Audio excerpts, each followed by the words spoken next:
Another day, another deep dive, but also another day, another Scott Harris front office move. We have a new assistant GM in the Motor City. We're going to talk about that, and then we're going to do a player breakdown on Akil Baddoo.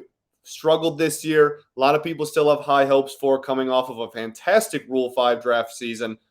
We're going to talk about those two things. Jam-packed episode today on Locked On Tigers. You are Locked On Tigers, your daily Detroit Tigers podcast. Part of the Locked On Podcast Network, your team every day.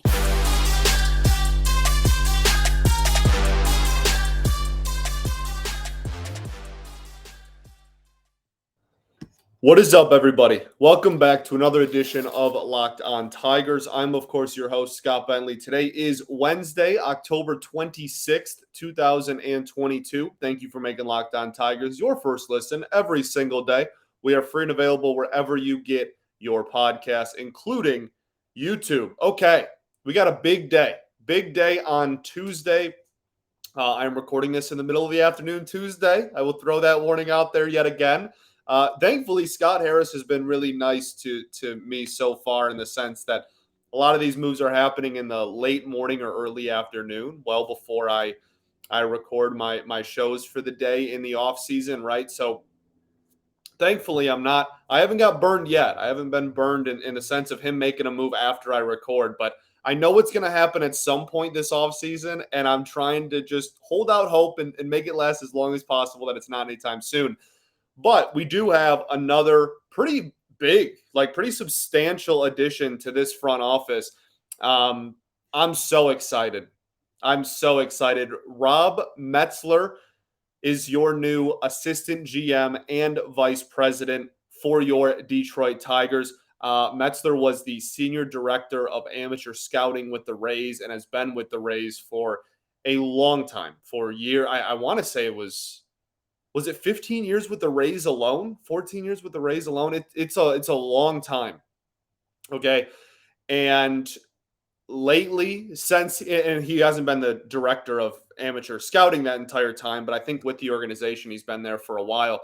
Since he was the senior director of amateur scouting with the Tampa Bay Rays, I believe Chris Brown of Woodward Sports tweeted out and was the first to really make it public, but he has the 8th highest drafted WAR accumulated through the amateur draft every season in all of baseball in his tenure with the Rays with that position. That's a fantastic sign because not only is that just, okay, we're getting a top 8-ish, it's not that black and white, obviously, but we're getting a guy who has had a top 8 draft resume in his tenure there, but also the Rays don't pick at the top of the draft, right? This is an organization that we're talking about down in Tampa that is consistently drafting at least in the early 20s, if not later, pretty much year in and year out. So that's a fantastic sign. That's awesome. It's awesome. And I love this move. And I think everybody kind of looks at it and just goes, oh, Tampa Bay Rays. Well, that's got to be a good thing.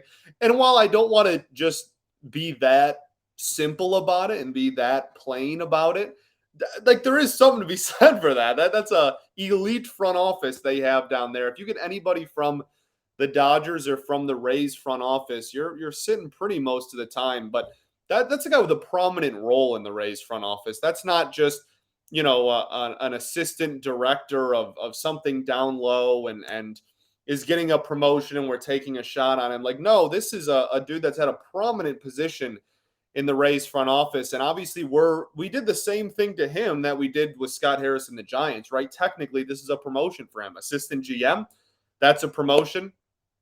And what will he do? What will his role be? Again, assistant GM, not general manager. So that position is still vacant. We'll get into that conversation in a second. But the cool thing about assistant GMs is you can have as many as you want. Every team can have a different number and does have a different number of assistant GMs. And B, they can be the top of whatever pyramid you kind of want them to be. So For instance, Rob Metzler will come in and he will immediately be the top dog when it comes to scouting. Now, we also have a vacancy at his old position with the Rays, right? We also have a vacancy at director of amateur scouting. But Metzler is going to immediately step in and be the top dog. So whoever is hired as the director of amateur scouting for the Detroit Tigers, whoever is brought in to fill that role, they will, in theory, report to Rob Metzler. So that's your guy when it comes to amateur scouting, when it comes to, and the big thing, he is also at the top of the food chain for I almost just said the same thing, for international scouting. So all things scouting related, Rob Metzler is your man. That is the top of the food chain. That's the top of the pyramid. That is the guy you point to and go, you have the responsibilities of pretty much everything scouting related. Now, he will obviously bring in a director of amateur scouting. I'm sure he will bring in more help in the international side of things as well.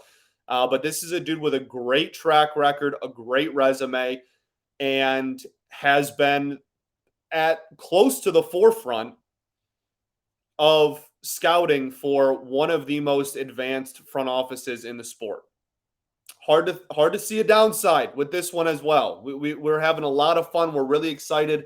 Obviously, time is the only thing that will really tell the true story with a lot of these hires. But when you're just looking at resume and what he's bringing over, hard not to be really pumped about it. So that is your new addition to the Tigers front office. Now we still have a vacancy at general manager, and Scott Harris talked to the media today Tuesday after the hire of Metzler and said that he still fully plans on bringing in a general manager. However, they are very early on in that process. Does not sound like that's something that's going to happen anytime immediately. It's going to happen relatively soon. You don't want to go the entire offseason without a general manager, but it seems to be that that the addition of general manager is not something that's going to happen tomorrow either. It seems like we're still a little bit away. He hasn't even started the interview process, he said, according to Cody Stavenhagen of The Athletic. So really fun, really exciting stuff. I'm really pumped. Like I said, he will oversee amateur and international scouting. And so technically that is a promotion, even though that was right in his wheelhouse with the Rays as well. That's a great way to poach somebody. Like I said, we did it with Scott Harris. We kind of went over that during the Scott Harris introductory episode. And yeah, I think that this is something that a lot of people should be really excited about. The other thing that's noteworthy within the scouting side of things is that Scott Harris admitted that he was pretty impressed with some of the scouting departments within the Tigers organization that are already put in place. So he also said, he's like, I don't want to make it look like I'm cleaning house. Okay, well, I guess we don't have to call it that. But with that comment, again, he did bring up the fact that he really liked the pro scouting side of things, and that's Scott Bream and Sam Menzin. Sam Menzin we knew was going to stick around. He's been talked about it at a pretty high level and been pretty highly regarded for the last several seasons and has worked his way up through. I mean, people talked about Menzin even potentially taking over as the general manager. I don't think that's going to happen, but a guy that comes with a pretty high pedigree. So those guys, it appears, will stick around and will be on the pro scouting side of things. Tom Moore is another guy in the Tigers front office. He's the director of international operations. He will, it sounds like, according to, again, Cody Stavenhagen of The Athletic, is all over everything, always says that Tom Moore will likely remain within the organization as well. So Scott Harris is really just going through, having conversations with all of these guys and all of these departments and getting a feel for what he thinks is working, who he thinks can be a part of the future. And if you don't fit under that bill, and if he doesn't leave those conversations feeling like you're part of this team going forward, then it's time to reassign you to a lesser role or cut ties altogether. And that's what we've seen time and time again so far already this offseason. So really, really excited. I think everybody should be really excited about this. Scott Harris also talked about the fact that he was really excited to talk to the fans and the media and stuff about his plans for the offseason. Sounds like he wants to get through. There's some GM meetings in November that he wants to get through before he really starts making his attack plan public. So that we have on the horizon, right? I mean, next week is November. So that is right around the corner. We'll have some conversations when it comes to that. I think this is just a really exciting time. And again, time will tell. We won't know who's really working and if this whole thing is really going to work, and probably for a couple of seasons, to be honest with you. But optically, early on in this process, I don't know how it's really possible to not look at all these changes happening and all these moves making and go, yeah, I don't really like this. I think that's really hard to do. This is a really exciting time. And there you go. New assistant general manager, de facto head of scouting. We can just call it what it is, even though it's an assistant GM role. His assistant GM-ness will be in the scouting side of things. Really pumped. Really pumped. Very, very excited at this present moment. I think this is a great move, and I think everybody should be pretty pleased. So there you go. Let's get into Akil Baddoo, player breakdown. But first, I got to tell y'all about our friends over at Simply Safe. As everyone knows, athletes rise and fall in the ranks. But when it comes to saving money, Simply Safe always stays on top. And right now, you can save big with Simply Safe Home Security. They're giving listeners 40% off their advanced security system. Simply Safe was just named the best home security of 2022 by US News. I use it. I love it. You'll love it too, because at Simply Safe, your safety is the only thing that matters. With 24/7 professional monitoring, when a threat is detected, Simply Safe's monitoring professionals promptly contact you and dispatch first responders to your home, even if you're away or unable to respond. 24/7 professional monitoring costs under $1 a day. That's less than half the cost of ADT's traditional professional installed plans. Simply Safe blankets your home with protection with advanced sensors from every room, window, and door, HD security cameras from inside and outside your home, smarter ways to detect motion that only alert you when a threat is real, and even hazard sensors that instantly detect fires, floods, and other threats to your home. Their monitoring experts use proprietary response technology to visualize and visually confirm when a break-in is real, so you can get the highest priority police dispatch. Don't miss the chance to save big when you protect your home with the best. Get 40% off of your order when you visit simplysafe.com/LockedOnMLB today. Customize the perfect system for your home in just a few minutes. That's simplysafe.com/LockedOnMLB today. There's no safe like Simply Safe.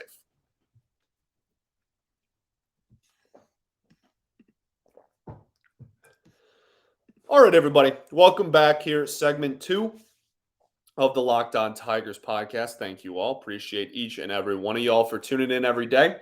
Available wherever you get your podcasts, including the YouTube. Okay, so we're talking Akil Baddoo now that we have gotten the house cleaning and what's the word I'm thinking of?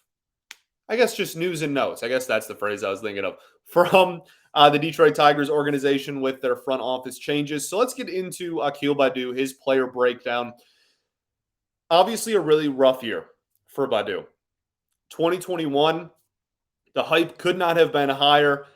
He was taken in the Rule 5 draft via the Minnesota Twins in December of, 2020, I guess. Well, I don't think it was because of COVID. I think they pushed it back. Whatever. The offseason of 2021 to 2020 to 2021, goodness gracious, they took Akil Baddoo, and he was absolutely phenomenal in 2021.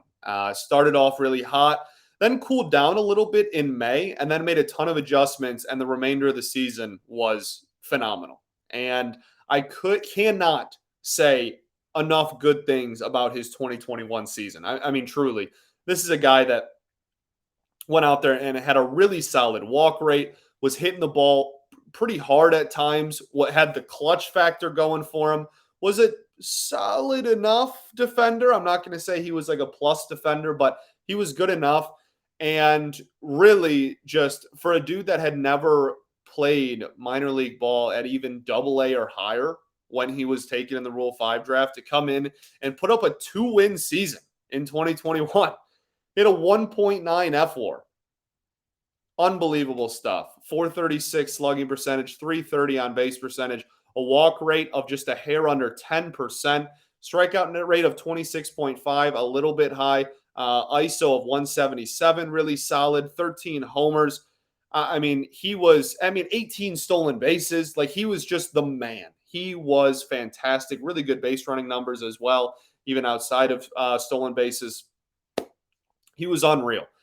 And going into one of the things that I was very wrong about, and there's still time for me to actually, in the long run, kind of be somewhat right about it. But one of the things I was super wrong about was how good this outfield was going to be in 2022. And again, I'm going to make a whole episode highlighting all the takes that I was just flat out incorrect about. And then probably, I don't even know if I'll do one about things I was right about. But one of the things that I was very wrong about was how good this outfield was going to be in 2022. Once we got Austin Meadows, I thought the ceiling for this outfield, and this was once Riley Green came back as well, had a ceiling of being one of the better outfields in the American League, and therefore being one of the better outfields in the game of baseball.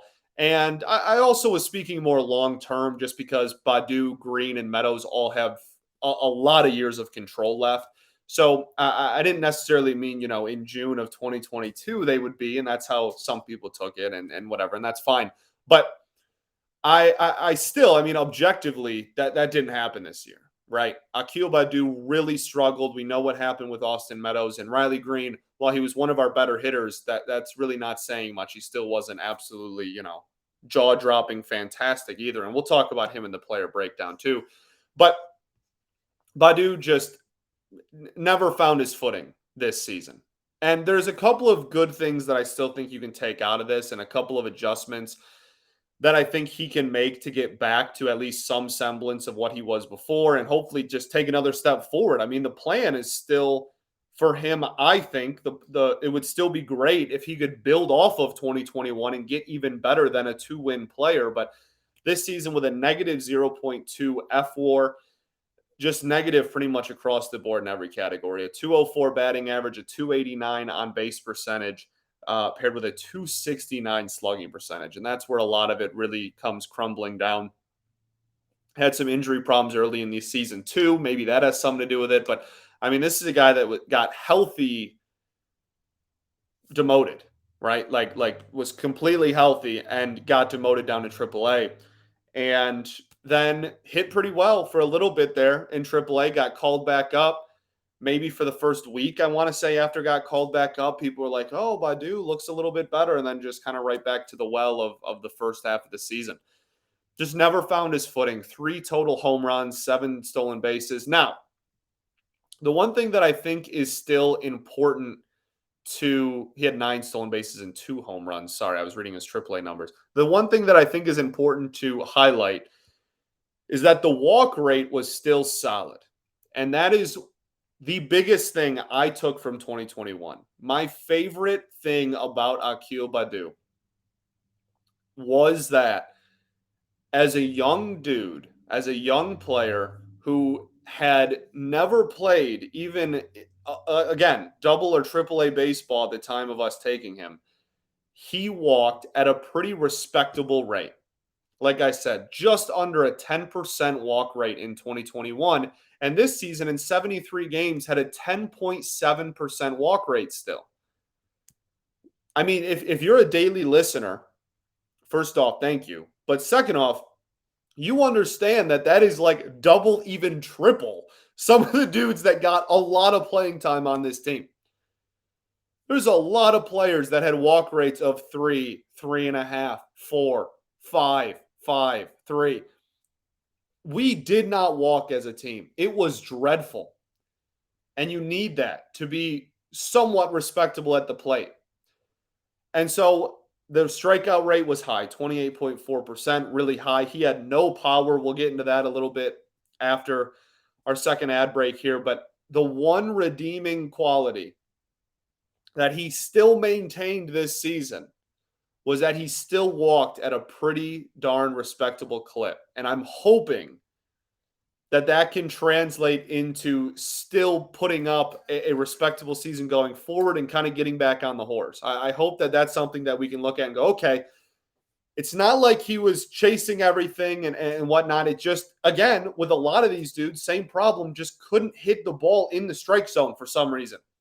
And we'll get into some of the underlying numbers here after the break, but at least something, he had still a really solid walk rate at the major league level. Had it even better, like significantly better, almost 15% in AAA this season with only 30 games. But he's still drawing walks. He's still patient. It's just a matter of being able to hit the ball inside the strike zone again. As simple as that sounds. Okay, we'll get into more of Akil Baddoo, his breakdown, his future with the team, right after this.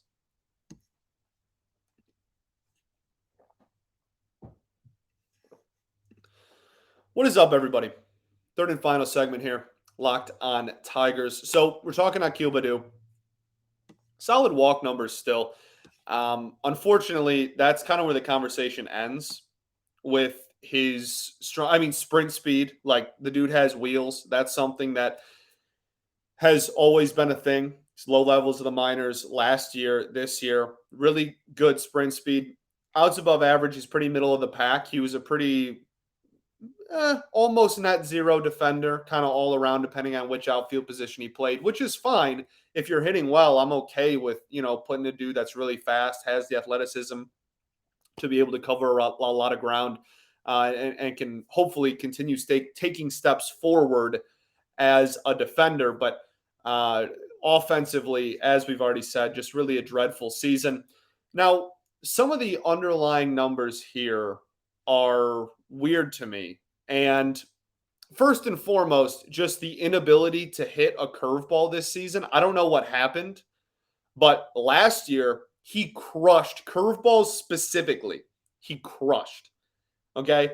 Last season, he had a 313 batting average and a 531 slugging percentage against curveballs. He saw 164 of them and absolutely destroyed them all. A 20% hard hit rate on the curveball. He dominated the curveball. Had a run value of +7, easily the highest of any pitch that he faced in 2021.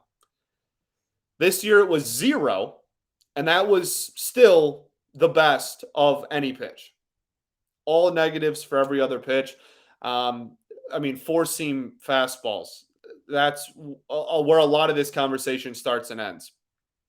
An expected batting average of 212 against the four-seam fastball and an expected slug of 323. And it's tough. K percentage of 29% on a four-seam fastball. Really struggled against the changeup mightily. 152 batting average against that, a 107 batting average, and a 107 slug against the slider. That means that he did not have an extra base hit against the slider all season. Saw it 134 times. Tough.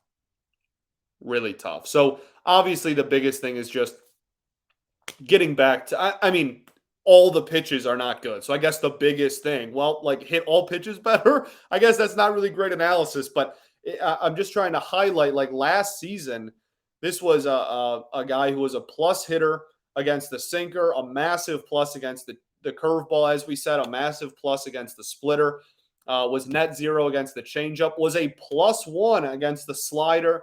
And then this year, it just all came crumbling down. Another interesting, another kind of fascinating, honestly, stat to look at is just what he's been doing with the ball when it's put in play, like what part of the field it goes to. And the straight up, hitting the ball straight up the middle, that number was about the same, down a percentile, but, ish in the same ballpark, no pun intended. The pull percentage went down 3%, and the opposite field percentage went up over 4%. Late on a lot more pitches. And I don't know if that's just they were pounding him outside because it was a weakness, or whether he genuinely was just not seeing the ball as well this year and was later on a lot of pitches. But that's alarming. to me. The fact that he went from last season by far the least amount, right? Like these were his splits to each side of the field in 2021. 37.4% pull, 36.1 straight up, and only 26.5 to the opposite field. This season, 34.3 pull percentage, 35% straight up, and a 30.7 opposite field. Just a lot later on everything, was popping out way more. And that's, again, probably the biggest thing about comparing these two seasons. He got under almost 7% more pitches, and his pop-up rate almost doubled. Like it legitimately almost doubled. That's not great. So I think a lot of it has to do with that because his K numbers, they went up a little bit, but they didn't go up, 5-7%. Like the K number went up just under 2%. But all of the balls that he put in play did significantly less damage. We've already talked about the slugging percentage was brutal this season, got under a ton of pitches, was late on a ton of pitches. And I think that has a lot to do with. So are those adjustments that can be made? Hopefully. But we also have to remember last season was the first time this dude faced anything higher than high single A pitching. And it was great, and you hope that he would build off of it. And obviously that it's a disappointing season, but maybe a comeback to earth a little bit, not to this extreme, but a little bit of a comeback to earth moment was probably expected to some extent. So hopefully we have one good season, one bad season. Hopefully we just net zero, fresh start, new coaches, new front office, new developmental team. We send Badoo out there and he can take some steps forward in 2023. I think that's the hope. As far as his future with the team, he will be back in some capacity. Now, what capacity is where I think the debate really is. But when you're talking about dudes that aren't going to be on the team anymore, that conversation doesn't really involve Akil Baddoo. He still has so much team control left and whatnot. He'll be back. This is a solid 70 to 75% chance that he'll be back, somewhere in that range. Leaving, again, a little bit of a new leadership, Scott Harris effect moment there at the top. But again, this is a dude that has pretty respectable walk numbers as well. And so I think that there's still a lot you can develop. And he still has all the tools, right? Like last season, for instance, he didn't consistently hit the ball hard. His hard hit rate throughout the season was actually pretty low. One of the lower amongst regulars in the game of baseball. But the max exit velocity was really high and the sprint speed is really high. Those are fun tools to have. You don't see too often players that hit the ball, have the ability to crush the ball really hard and be one of the faster players in the game of baseball. So I think that there's still a lot of potential for him. I think there's still a lot of room to grow. I think that he can get back on the horse and be really solid again. When his swing is on, there are a few that are prettier. Like just optically speaking, I mean, he has a beautiful swing when it is on. And this season, it was just brutal. And so I think just there is a way to get him back to what we were used to seeing in 2021. And if that walk rate stays where it's at, the strikeout rate can get cut down a little bit, and we can just get some more power. If we can just do all of those things, right? I know that sounds ridiculous, but I really do think that there's still a lot of potential within him. So he'll be back. Now, the conversation of what role next season is, I think, the biggest conversation surrounding Badoo going into 2023. I think you probably want him to be your fourth outfielder. Now, if you're worried about development, you want to get him some more legit playing time, then maybe you start him off in AAA. Maybe that's the route you take. And then once he's in Toledo, he'll get consistent playing time, can get some confidence back up, and then when needed can make his return to the majors. But I don't know, man. I think that where he stands currently, I think he'd be a really solid fourth outfielder playing, I don't know, 60 to 80 games, maybe more. Maybe you give more days off to the other three outfielders you have, but Riley Green and Austin Meadows are taking two of those. Kerry Carpenter's in some sort of conversation for corner outfield. I'm not saying it's a prominent one. We talked about that yesterday. And I still think that in a perfect world, you still bring in another outfielder from the outside.